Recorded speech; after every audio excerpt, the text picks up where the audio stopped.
On it.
You see that?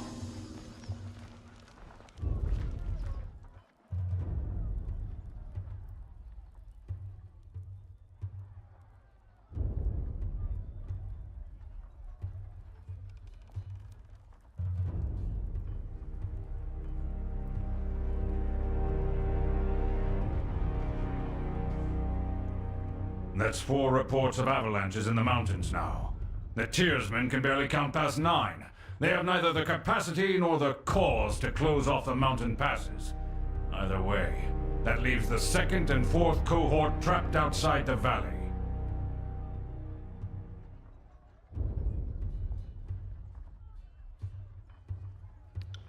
Or it's the work of your perfidious Earthshakers. Only a fool would not suspect a traitorous Archon of poisoning the mind of his students with sedition. We would have killed the Earthshakers Guild for their master's treachery, but I'm sure you have some perfectly valid reason for allowing them to live as your pawns.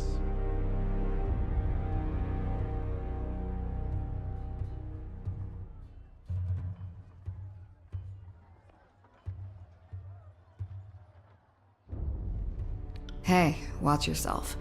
When these two get going, you don't want to get between them.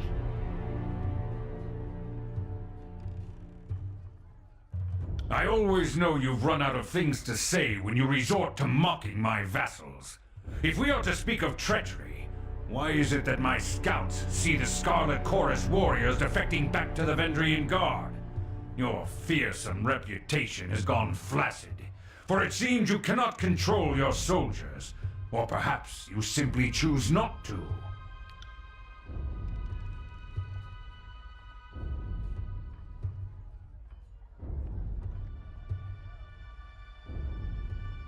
Speaking of strategic failures, who was it that insisted the valley would need only a token garrison? For some strange reason, we can't seem to recall which balding halfwit grossly underestimated the enemy. Thoughts?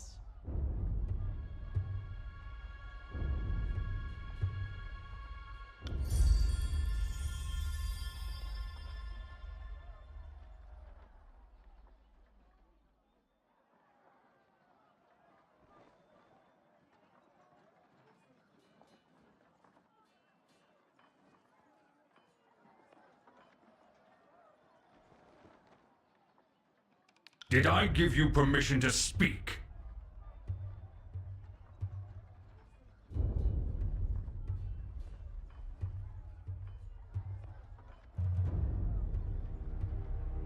Ah, the fire starter has arrived. Welcome, welcome.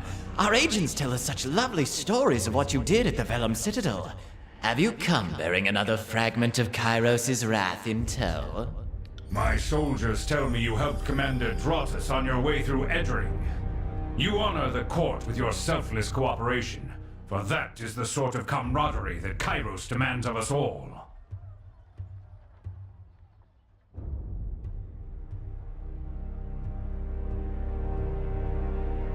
Modesty is your prerogative, but know that cooperation and goodwill have been rarities of late. You do your Lord Tunon a great honor by aiding your cousins in the disfavored. No, don't mind us while you trade your gushing praise. We're sure the Fatebinder has come because our company lacks in small talk. For the second time, Brother Tunon selects you for the glory of proclamation. You should be honored. Tell us, what has the Overlord decided to unleash upon the Oathbreakers?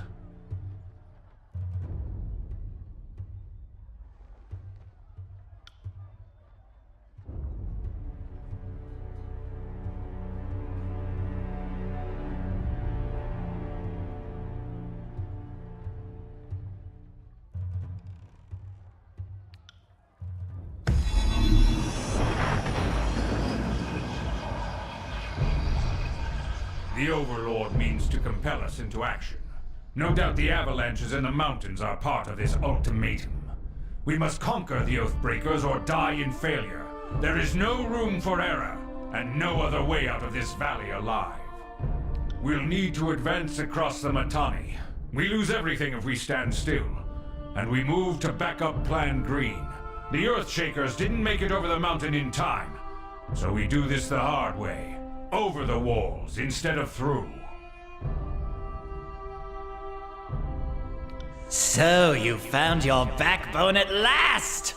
Oh, we were worried past humiliations would make you soft, timid. That was a record for you, right? A baker's dozen lost in one sortie. If you had waited for the chorus reinforcements, maybe we'd have eyes and ears on the matter.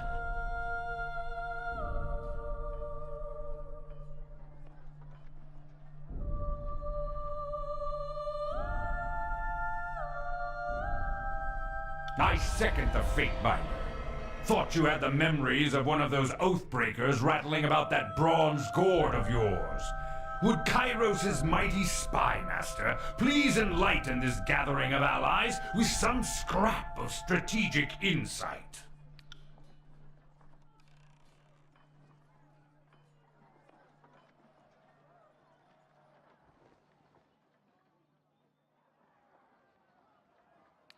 Our river was to be the bulwark, but with the Tidecasters slain, what hope remains? It's so cold in here. Help me, please. Our sources tell us the Oathbreakers had some sort of magical trick in store. But this knowledge is tinged with fear, trepidation. If we make a move for the Mitanni, we suspect the Oathbreakers will mount a counterattack that is equal parts valiant and futile. Good ear, young Fatebinder.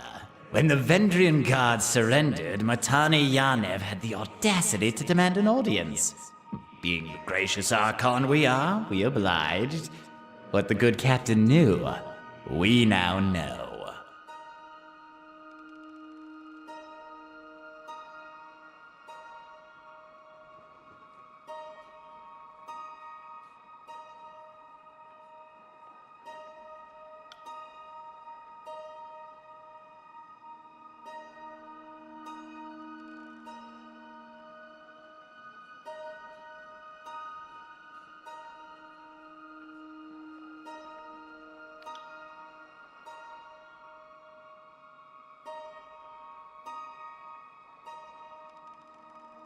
Our soldiers clamor for battle, and at last we shall have it. Verse, we command you to continue guarding the Fatebinder. Tunon's chosen is our honored guest, and must be shown our finest hospitality. I won't let you down, boss. He'll get through the campaign in one piece, as long as he doesn't do anything too stupid. And, Fatebinder, one last thing. We still haven't forgotten how you handed over our agents to the disfavored just before the burning library sparked into being. We would be a fool to believe that Tunon sent us an impartial Fatebinder, but prove us wrong. Prove us wrong.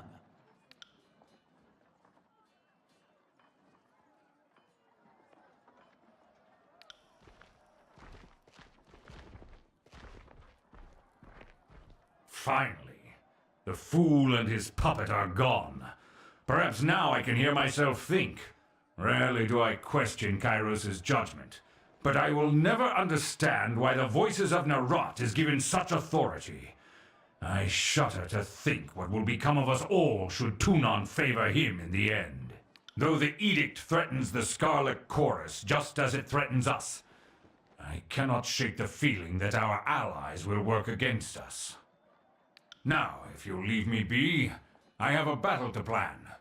I imagine duty requires you speak with the chorus further, but if I can convince you to lend a hand, most of my legion is trapped beyond the mountains, so I'm in need of an added sword or two. If you wish to be counted amongst the glorious, speak with the Iron Marshal. She will direct the order of battle until we are ready for the final push into the Citadel.